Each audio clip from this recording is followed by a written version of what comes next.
राधे राधे सभी को। जय श्री कृष्णा। बोलिए पुरुषोत्तम भगवान की जय। आज हम आपके लिए लेकर आए हैं पुरुषोत्तम मास के 10वें दिन के महात्म के इस 10वें अध्याय को।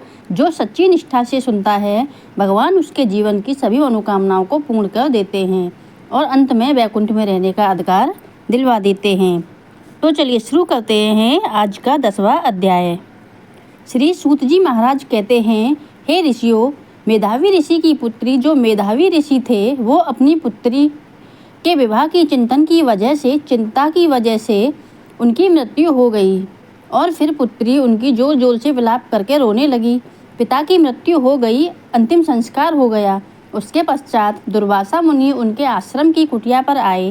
दुर्वासा मुनि ने उस मेधावी ऋषि की कन्या से पूछा कि मेरे दुख को किस प्रकार दूर किया जाए, मेरे दुख का कारण क्या है और चारों तरफ मुझे अंधकार दिखता है, कोई रास्ता नहीं दिखता। मेरी माँ भी मर गई, मेरे पिता भी मर गए, मेरे भाई बंधु इस दुनिया में कोई नहीं है, मैं अकेली हूँ। हे श्रेष्ठ मुनि, मुझे इसका कोई उपाय बताइए। उस समय पुत्री के वचनों को सुनकर ऋषि दुर्वासा ने कहा, मेधावी ऋषि की पुत्री से अब तीसरे महीने में पुरुषोत्तम मास अर्थात मल मास आने वाला है। इस पुरुषोत्तम मास में स्नान करने से 1000 गुना ज़्यादा फल की प्राप्ति होती है। इसके समान कार्तिक का महीना भी नहीं है, माघ का महीना भी इसकी बराबरी नहीं कर सकता। कोई भी मास, पर्व, तिथि, त्योहार इस पुरुषोत्तम मास की कला के बराबर नहीं है।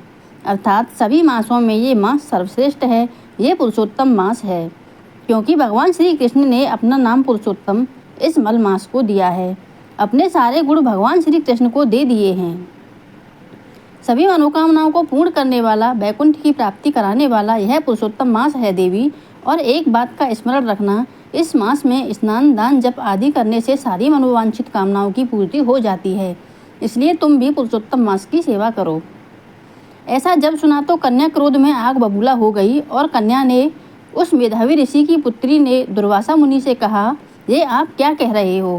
बैसाख मास को, माघ मास को, कार्तिक मास को आप छोटा बता रहे हो और इस मल मास को श्रेष्ठ बता रहे हो। यह सभी मासों का राजा बता रहे हो। ये पुरुषोत्तम मास है, इसकी बराबरी कोई पर्व, त्योहार, कोई व्रत इसकी बराबरी नहीं कर सकता। दुर्वासा मुनि क्रोध में भर गए, लेकिन उन्होंने अपने मित्र मेधावी ऋषि की पुत्री जानकर क्रोध नहीं किया और उन्होंने कहा कि हे कन्या, तूने पुरुषोत्तम मास का अपमान किया है, पुरुषोत्तम मास का अनादर किया है, उसकी वजह से तुझे दारुण दुख मिलेगा और तेरा कोई पूजा पाठ, यज्ञ, दान, पुण्य कभी सार्थक नहीं होगा। इस प्रकार हे कम बुद्धि वाली कन्या, तू दुखी है, नादान है, तेरे पिता की मृत्यु हो गई है, तेरा दुनिया में अपना कोई नहीं है। हे मूढ़मती, मुझ तपस्वी दुर्वासा मुनि के वचनों का तो विश्वास कर। लेकिन कन्या ने दुर्वासा मुनि के वचनों का विश्वास नहीं किया और पुरुषोत्तम मास का अनादर कर दिया। इसलिए मैं तुझे शाप नहीं दे सकता, क्योंकि तू मेरे मित्र की कन्या है। तू शुभ अशुभ को नहीं पहचानती, तेरा कल्याण नहीं हो सकता। अगर कल्याण चाहती हो तो नारायण भगवान की आराधना करके, पुरुषोत्तम मास की पूजा करके अपने जीवन को श्रेष्ठ बना सकती है। लेकिन वो कन्या नहीं मानी। दुर्वासा मुनि क्रोध में उठकर वहाँ से चले गए और मेधावी ऋषि की पुत्री ने सभी बातों को त्याग कर केवल शंकर भगवान की तपस्या में संलग्न हो गई। वो भगवान शंकर की कठोर तपस्या करने लगी और यहाँ आकर आज के महात्म का 10वां अध्याय पूर्ण होता है। तो आगे की कथा हम सुनेंगे 11वें अध्याय में कि कैसे मेधावी ऋषि की पुत्री ने भगवान को मनाया। ये हम सुनेंगे 11वें अध्याय में। तो इसी के साथ समाप्त होता है हमारा आज का 10वां अध्याय। पुरुषोत्तम मास में सुनी जाने वाली कहानी। एक लप्सी था और एक तपसी था। तपसी तो भगवान की तपस्या करता और लप्सी 1.25 शेर की लापसी बनाकर भगवान को भोग लगाता और खा लेता। एक दिन दोनों लड़ने लगे। लप्सी बोला, मैं बड़ा हूँ। तपसी बोला, मैं बड़ा हूँ। इतने में नारद भगवान आए। पूछा कि तुम क्यों लड़ रहे हो? तो लप्सी बोला, मैं बड़ा हूँ, तब से बोल रहा है। और तपसी सारे दिन खाता रहता है, भगवान का भोग लगाता है, ना कोई पूजा पाठ करता। तो नारद भगवान बोले, इसका फैसला मैं अभी कर दूंगा। दूसरे दिन तब नहाकर आने लगे तो नारद जी ने 1.25 करोड़ की मंडी उसके आगे फेंक दी और उसने आंख खोल के देखा तो 1.25 करोड़ की मुंदरी पड़ी थी। तो तपसी से रहा नहीं गया, उसने उठाकर गोद में नीचे दबा ली और तपस्या करने लगा। तो लपसी सुबह उठकर सवा सेर का लपसी बनाकर खाने लगा, भगवान को भोग लगाकर। तो नारद भगवान ने उन दोनों से पूछा कि तुम दोनों में से कौन बड़ा है, इसका फैसला अभी हो जाएगा। तो तपसी ने जो अंगूठी चुराई थी, तो नारद भगवान ने कहा, तेरी तपस्या भंग हो गई कि तूने अंगूठी चुराई है, तेरे मन में पाप है।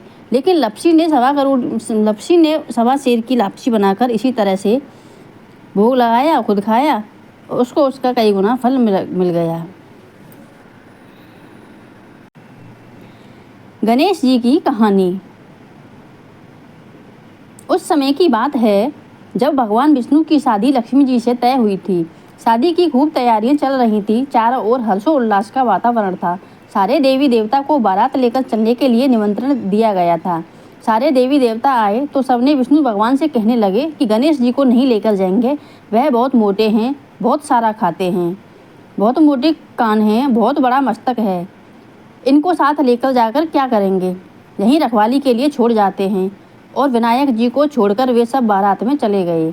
इधर नारद जी ने गणेश जी को भड़का दिया और कहा कि आज तो महाराज ने आपका बहुत बड़ा अपमान किया है, आपसे बारात बुरी लगती है, इसलिए आपको साथ नहीं ले गए और छोड़कर चले गए। गणेश जी को क्रोध आ गया। उन्होंने चूहों को आज्ञा दी कि सारी जमीन को खोखली कर दें। जमीन खोखली हो गई। इससे भगवान के रथ के पहिए धंस गए। बहुत कोशिश करके सब परेशान हो गए, किसी भी तरह से पहिए नहीं निकले। तो खाती को बुलाया। खाती आया, सारा दृश्य देखा तो पहिए को हाथ लगाकर बोले, जय गजानन, जय गजानन। इतने में तुरंत रथ निकल गया। सब देखते रह गए। सबको बड़ा आश्चर्य हुआ। उन्होंने पूछा कि तुमने गजानन जी को क्यों याद किया? खाती बोला, गणेश जी को सुमेरे बिना कोई काम सिद्ध नहीं होता। जो भी सच्चे मन से गजानन को याद करता है, उसके सब काम बड़ी आसानी से सिद्ध हो जाते हैं। तब सभी देवी देवताओं के मन में विचार आया कि हम तो गणेश जी को छोड़ आए हैं। उन्हें अपनी गलती का एहसास हुआ और एक जने को भेजकर गणेश जी को बुलवाया। गणेश जी से माफ़ी मांगी। फिर पहले गणेश जी का रिद्धि सिद्धि के साथ विवाह करवाया, फिर भगवान विष्णु लक्ष्मी के साथ विवाह हुआ। सभी बहुत खुश थे। तभी से कोई भी शुभ काम शुरू करने से पहले विदाई का स्मरण किया जाता है। जैसे भगवान का काम सिद्ध किया, वैसे सबका काम सिद्ध करना। बोलो विनायक जी महाराज की जय, बोलो गणेश भगवान की जय। तो आपको मेरी कथा कैसी लगी कमेंट बॉक्स में कमेंट करके ज़रूर बताएं और मेरे चैनल को लाइक, शेयर एंड सब्सक्राइब कर लें। बोलिए राधे राधे।